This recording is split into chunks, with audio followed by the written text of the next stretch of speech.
This audio is brought to you by MuslimCentral.com. I was born Muslim, alhamdulillah, raised Muslim, but Muslim by name.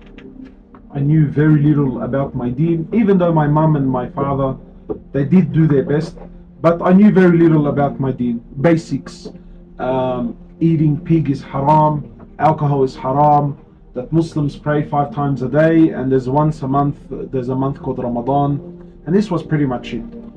We grew up in a place where, of course, haram was abundant. Not only was it abundant, but it was actually encouraged. So alhamdulillah, I mean, for you guys here in South Africa, there's a strong presence in your communities. So even if someone wants to do something wrong, it's very difficult for the young man or the young woman to sort of openly do something in haram. You'll have to go to certain places, you have to leave your communities. In the earlier stages for myself growing up, this was not the case. Of course now things are changing back home in Sydney, alhamdulillah, but there was no such thing as haram or a shameful act. So of course, growing up, nothing was off limits. Literally nothing was off limits, and it was abundant and it's available. And then subhanAllah, like you reach a point in your life where you start, you've done everything, you've tasted everything, you've tried everything, you've been everywhere, and there's an emptiness. So, and I think this was the beginning of my calling. I always loved deen, I always loved Islam.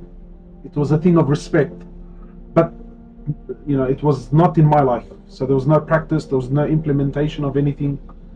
And actually, subhanAllah, one of my inspirations to becoming a da'i was actually due to a South African man, no other than the late Sheikh Ahmed Didat, whom we ask Allah subhanahu wa ta'ala to have mercy upon him. But he played a really big influence.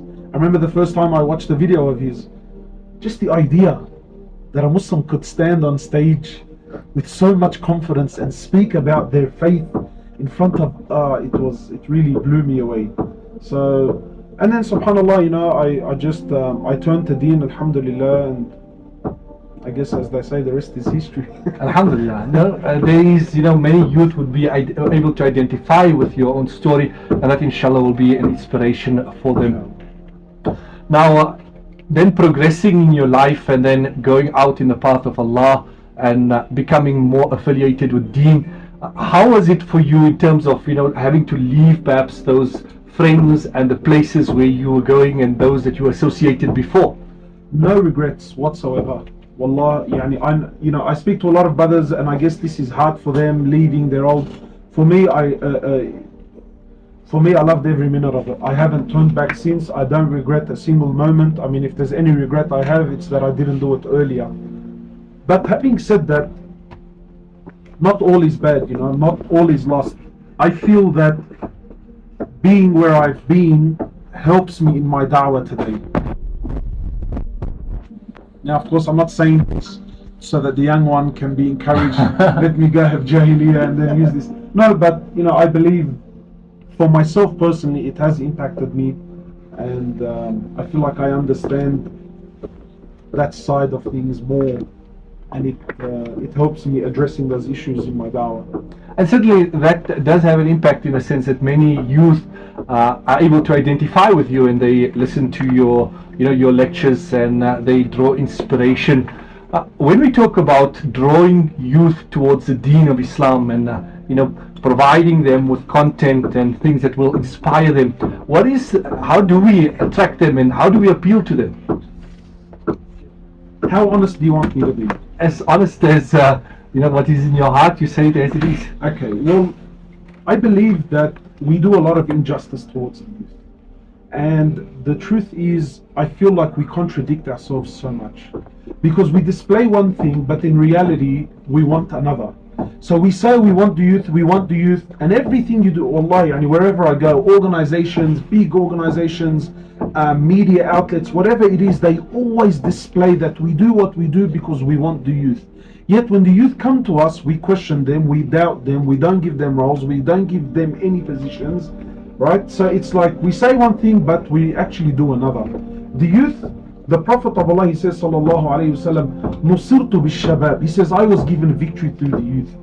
He loved the youth, sallallahu alayhi wasallam. The youth is where the heart is, it's where the passion is, it's where the enthusiasm is. Now, of course, we don't take away anything from our elders and our seniors and our ulama. You know, we pray for them and we need their watchful eye. But the youth, I feel that a lot of the youth have turned away because it's like, you know, I have no role. Like, I'll give you an example. We get a young man who comes onto deen, and it's the nature. I know it's difficult, but it's the reality. When someone comes onto deen, especially if he has jahiliyyah, he comes enthusiastic, he's hungry, he wants deen, and he wants it all right now. Now, good or bad, I know we can debate this, I understand. But what do you do with this enthusiasm? There's no role for him. There's nowhere to go. You look at our institutions, you look at our organizations, the same mullah, the same elder that's been there for the last 50 years, he won't give up his seat, and even if he does, it's probably to his son or to his grandson or to his nephew. The entire South African community have been very touched with the Australian brother who passed away. Also the video that went viral where you spoke about the brother. Yes. Yes. Perhaps you can share with us any insight on his life story and share with us your link or anything to him. So this brother, he's a close brother. He's from our local masjid, and subhanAllah, what's amazing about his story is he's your typical average everyday Muslim. He has a family, he has a business, he has his everyday commitments like every single one of us do. He's 41 years old. I mean, he died at the age of 41, but a few years ago, subhanAllah, I'm not sure exactly what it is that inspired him. I know his younger brother, who also came to South Africa and he did his Hafidhi, finished his Hafidhi, he inspired him to want to memorize the Quran. Now, he had no experience with the Quran. His Quran was actually quite poor, but he inspired him and he wanted to memorize the Quran. So I remember for years, he would pray Fajr with us in Jama'ah. Then right after Fajr he would go take his corner and he would sit from Fajr until 9 o'clock in the morning, and then 9 o'clock in the morning he would take his children to school and then get onto his truck. It's got a lorry here, or is it a truck? Like your tow truck. And then he would go to work. Subhanallah, and he had this unbelievable dedication, and every single day, and he struggled. I remember when a whole week would go by, a whole week from Fajr until 9 o'clock in the morning, and he would barely memorize one line of the Quran. But he stayed and he stayed and he was so persistent, subhanAllah, until he got some flow. And then it was only last year he moved to South Africa. What's the famous school here? Zakaria. That's the one. So he went there. He came with his family and he was loving it. He was enjoying it so much. And then the only reason why he ever left was because his mum fell ill. So he came back home to Australia. I think maybe he spent 2 weeks, 3 weeks with her, and then she died. And then right after her death he went straight back. SubhanAllah. He went straight, wallah, if I'm not wrong, maybe a day or two. Wow. Went straight back. He really wanted the Quran so much. He wanted it so badly. And then subhanAllah, just maybe about a week ago, I was in Umrah, and he was there. And he was there with his brothers, with his siblings and their children and their families. So I hadn't seen him since his mum's death. So in that gap between his mum's death, I hadn't seen him. But I remember when I seen him in Mecca, wallah, his face was beaming with nur. Beaming with nur. Anyway, so we had a laugh. Obviously, we're very close friends. I said to him, man, what are you doing? How are you looking so good? And he said that in his return to South Africa, he fell ill.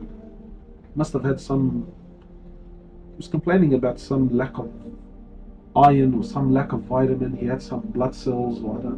But it was nothing dramatic. There was no concern. And then subhanAllah, I spent 2 days with him in Mecca. He performed his Umrah. Then that night, so the next morning I was coming back home to Sydney.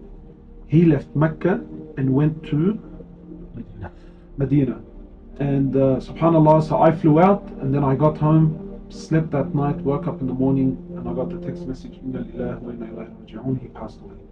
So he had got to Medina, spent the day in Medina, prayed Dhuhr in the Rawdah behind the Imam, because the Imam now prays in the Rawdah. So the Imam used to pray in front of the Rawdah. Now he prays in the Rawdah. So he had prayed there, prayed directly behind the Imam. He was so excited that he got a chance to pray behind the Imam. Spent about 2 hours sitting in the Rawdah making dua and afkar, and then he went back home. Then he went back to his room. He was complaining of some chest pains. And his siblings had agreed that they wanted to pray Maghrib in Jama'ah and then they wanted to go eat. And then it was after Asr, his chest got really bad. Then he asked for an ambulance.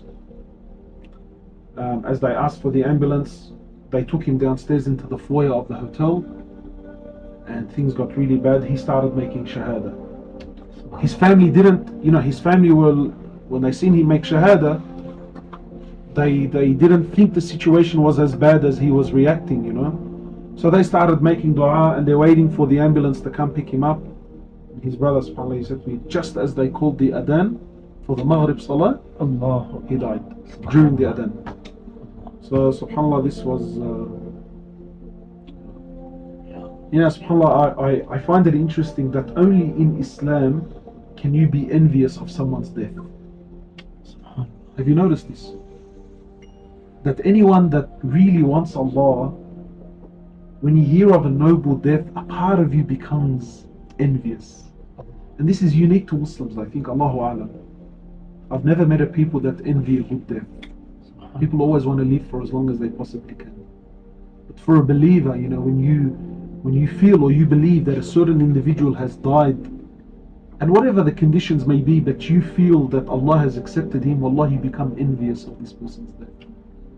And the thing is that, as I was saying in the video, that the worst thing we can ever do is to say the brother is lucky. Because yes, while there's an element of luck, but when we say that he's lucky, you take away the hard work that he's invested. You see, Allah subhanahu wa ta'ala doesn't do things at random, You work hard. If you really want something and you dedicate and you're sincere, then Allah gives. And I believe this brother, he really wanted it. So Allah subhanahu wa ta'ala be able to.